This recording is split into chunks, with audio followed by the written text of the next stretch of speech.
স্বামী মারা গেলে স্ত্রী বিধবা হয়, স্ত্রী মারা গেলে স্বামী কি হয়? স্বামী কি হয়? এটা তো সহজ প্রশ্ন। স্বামীও বিধবা হয়। স্বামীও বিধবা হয়। স্বামী কিভাবে বিধবা হয়? স্বামী তো আর মেয়ে মানুষ না, তাই না? শুধু মেয়েরাই বিধবা হয়, মেয়েদের ক্ষেত্রে বিধবা, ছেলেদের ক্ষেত্রে বিধবা নাই।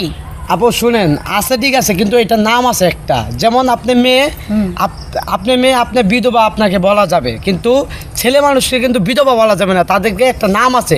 সেটাই আমি বলছি যে যে স্বামী মারা গেলে স্ত্রী বিধবা হয়, কিন্তু স্ত্রী মারা গেলে স্বামী কি হয় যদি বলতে পারেন? 10,000 টাকা পুরস্কার। আরে ভাই, বিধবা হয়, বিধবা হয়, আপনি বুঝতেছেন না? যদি একটা মেয়ের স্বামী মারা যায়, তাহলে মেয়েটা যদি বিধবা হয়, তাহলে মেয়েটা যদি মারা যায়, তাহলে তার স্বামীও তো বিধবাই হবে। তাহলে উল্টাটা কেন Same. হবে? না, বিধবা এটার নাম নাই তো। যেমন এই যে আমি একটা কথা বলি, যেমন বেডি আর বেডা, ঠিক আছে?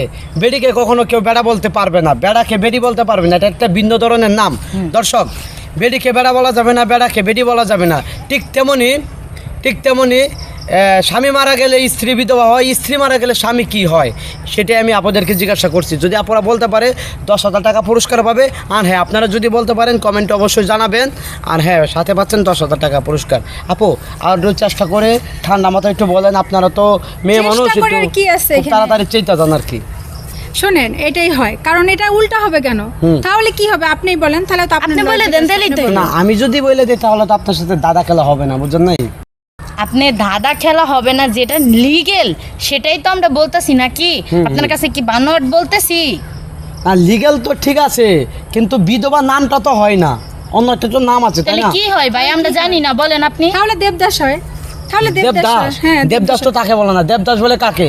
যে সারা জীবন বিয়ে করতে পারে নাই, বউ নাই, বা হ্যাঁ, সেক্স এটাই দিয়ে তো। চলে গেছে, গার্লফ্রেন্ড নাই, সে বিয়ে করে না, দাড়ি দুরা পাগলের মতো, এটাই তাকে তো। বলে। তার মানে হ্যাঁ, তার মানে ওয়াইফ মইরা গেছে, তার কিছু নাই, কারণ ওয়াইফ হলো সবথেকে বড় পাওয়া। না, মরে গেলে কিন্তু দেবদাস হয় না, মানে না, তার অবশ্যই জীবনে কোনো নারী আসে না, তাহলে তাকে কি বলে। হয়? তা আমাদের জানা মতো বিধবা হয়, আপনি বলতেছেন না, দর্শক, তাহলে দেবদাস আমি আবারও হয়। বলছি, স্বামী মারা গেলে স্ত্রী বিধবা হয়, স্ত্রী মারা গেলে স্বামী কি হয়? যদি আপনারা কেউ জেনে থাকেন, 10,000 টাকা পুরস্কার আপনাদের জন্য। আপু প্লিজ একটু চেষ্টা করেন। আর কোনো চেষ্টা নাই, কারণ আমরা জানি আপনি বিধবা কি হয়। মানে টাইম লস করছেন না কথা খালি ঘোরাচ্ছেন? টাইম লস করছি না, আমি আপনাদের সাথে ঘোরাচ্ছি কথা এই জন্যই, যাতে 10,000 টাকা আপনারা দুজনে নিয়ে কিছু কেনাকাটা করতে পারেন, ফুচকা আমাদের খেতে সেটা পারেন। করতে হবে না। সেটা বুঝতে পারছি, আমরা ঠিক উত্তর দিছি। টাকা দেওয়ার হলে আপনি প্রথমেই দিয়ে দিতেন, এমনি গুড পেস ঘুরাইতো করতেন না, ঠিক আছে? আর আপনি যদি এই প্রশ্নের উত্তরটা জানেন, আম করে ভাঙাই দেন, আমরা 10,000 টাকা আপনারে দেবো।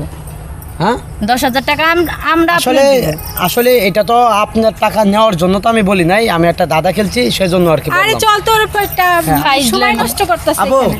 বলে যান। দর্শক, আসলে আপুরা আমার সাথে অনেক রাগারাগি করে চলে গেছে, রিপিট আমাকে বলতেছে যে আমাকে নাকি 10,000 টাকা দিবে। আসলে এটা তো দাদা খেলতে আসছে, আমি তো আর মানে আনসার দিতে আসছি না। তো দর্শক, আমি আবারও বলছি, স্বামী মারা গেলে স্ত্রী বিধবা হয়, স্ত্রী মারা গেলে স্বামী কী হয়? যদি কেউ জেনে থাকেন অবশ্যই 10,000 টাকা পুরস্কার পাবেন, কিন্তু হ্যাঁ, কমেন্টে অবশ্যই আমাদেরকে জানাতে হবে।